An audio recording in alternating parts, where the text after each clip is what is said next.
Bonjour la famille, toujours content de vous retrouver, surtout après une longue absence à cause de cette trêve internationale qui nous casse les couilles à chaque fois. Mais bon, c'est comme ça, c'est la vie. Voilà, alors 2-1 pour le match Nancy-Paris Saint-Germain. Alors un match, euh, les 30 premières minutes étaient très bonnes. Mais après, on a commencé à se relâcher comme d'habitude. On a marqué les deux buts, donc but de Lucas et but de Cavani. Mais après, on s'est relâché un petit peu. Voilà, on a voulu contrôler le jeu, mais Nancy a commencé à mettre plus de pression à un quart d'heure dans la fin de la première mi-temps. Et après, évidemment, en deuxième mi-temps, ils ont continué et ils nous ont mis en difficulté pendant toute la deuxième mi-temps. D'où après bien sûr ils ont marqué le but, une erreur de marquage énorme de la part de notre défense. Je ne trouve pas normal que ce soit Cavani qui soit au marquage quand notre défense est dans les choux. Voilà, je pense que quand même on aurait pu éviter ce but. La défense aujourd'hui n'a pas été super. Meunier n'a pas été au top. Marquinhos pareil et Kipembe pareil. Ils ont commis beaucoup d'erreurs aujourd'hui. Je ne sais pas pourquoi. C'est rare. Que ça arrive. Bien sûr, tout le monde peut louper un match, mais c'est rare que ça arrive. Et c'est rare justement pour qu'on puisse le souligner. Voilà. Le seul qui a été vraiment à un niveau, c'est Thiago Silva. Voilà, le seul qui était vraiment dans le match.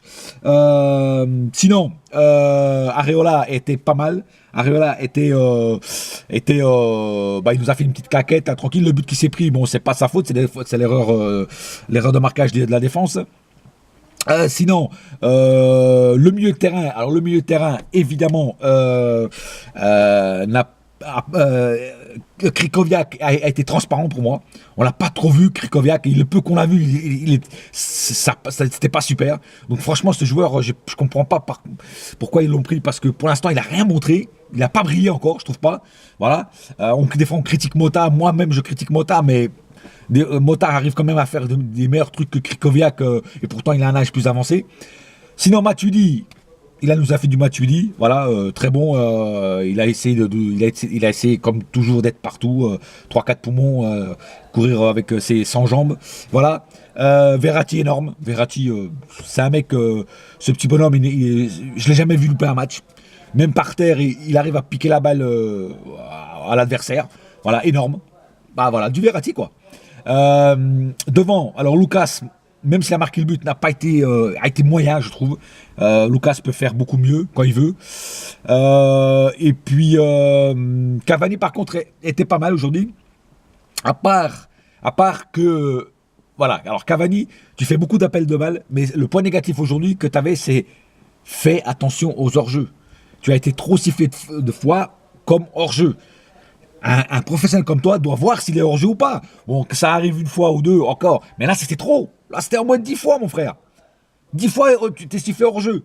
Fais attention, putain. Ça déconne, ok, tu fais beaucoup d'appels de balle, c'est vachement bien et tout. T'es dans ton rôle d'attaquant. Mais, fais attention aux hors-jeux. Voilà. Voilà. C'est le seul point négatif aujourd'hui de ta part.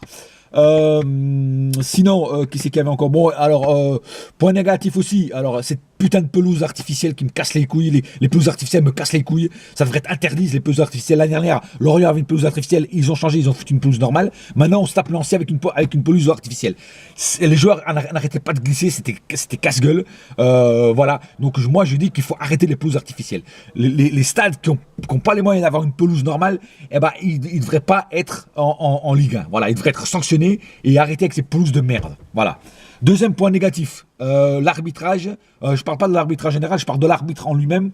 Comment on peut mettre un arbitre pas professionnel, parce que l'arbitre n'était pas professionnel. C'est un arbitre voilà, il arbitre les jeux le week-end, mais durant la semaine, enfin durant sa vie, quoi, c'est un professeur. Le mec, c'est un prof. Voilà. Alors, comment on peut mettre un arbitre pas professionnel? Voilà. Ce que j'appelle un arbitre pas professionnel, c'est un arbitre qui fait que ça. Voilà. Qui n'a pas un boulot à côté. Voilà, moi j'ai trouvé ça quand même assez ringard de la part de l'AFP de mettre un arbitre non professionnel. Voilà, ok, c'était un match contre Nancy, la Lanterne Rouge, mais voilà, il faut quand même mettre des arbitres pros. Voilà. Sinon, voilà, donc deuxième mi-temps un peu plus lamentable, beaucoup d'échecs, beaucoup de passes à l'adversaire, beaucoup de passes pour personne.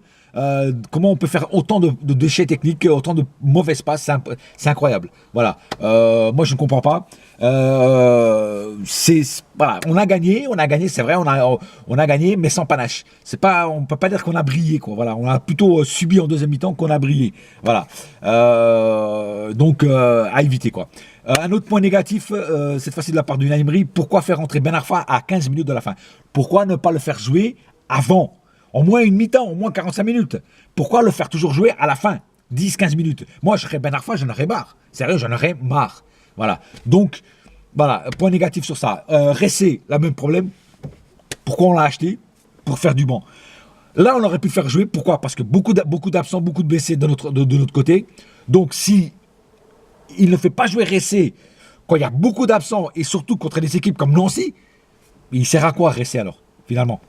À rien. Voilà. On l'a payé 25 millions pour le faire cirer son cul sur le banc, quoi. Donc, je ne comprends pas non plus ses choix, Unai. Franchement, tes choix, des fois, c'est bizarre, tes choix. Voilà. Bon, voilà, c'est à peu près tout. Il n'y a pas plus grand-chose à dire sur ce match, à part qu'on aurait pu faire beaucoup mieux. Mais bon, jouer, comme je te dis, sur du synthétique, c'est pas évident. Voilà, c'est pas évident. Bon, l'important, c'est les 3 points. Voilà, on est deuxième au classement.